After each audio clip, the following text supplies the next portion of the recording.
அனுதின வாழ்வும் ஆவியின் நிறைவும். பயிற்சி 3.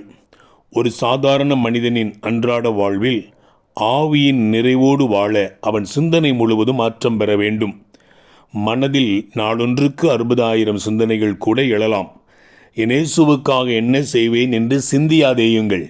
இதை செய்ய அதை சாதிக்க என்னை பயன்படுத்தும் என்றும் ஜெபியாதிருங்கள். மாறாக, என் இயேசுவே, முழுவதுமாக என்னை உமக்கு அர்ப்பணிக்கிறேன், உமது விருப்பத்தின்படி என்னை பயன்படுத்தும், உமது சித்தத்தின்படி என்னை இன்று வழிநடத்தும் என்று ஜெபியுங்கள்.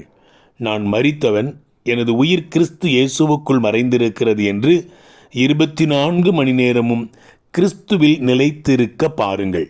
யோவான் 15 என்னில் நிலைத்திருங்கள் என்று இயேசு கிறிஸ்துவும் கேட்கிறார். மீண்டும் நினைவுபடுத்துகிறேன். முதலாவது, வல்லமையுள்ள ஆண்டவர் எனக்குள் வாசம் பண்ணுகிறார். இரண்டாவது, பலவீனமான நான் என் பாவ பழக்க வழக்கங்களுக்கு செத்துப்போனேன். மூன்றாவது, எனது உயிர் அல்லது நான் கிறிஸ்துவில் நிலைத்திருக்கிறேன் என்ற அடிப்படை உண்மைகளை அடிக்கடி நம்முடைய மனதில் சொல்லிக்கொண்டே இருங்கள். வாழ்த்துக்களுடன், ஜார்ஜ்.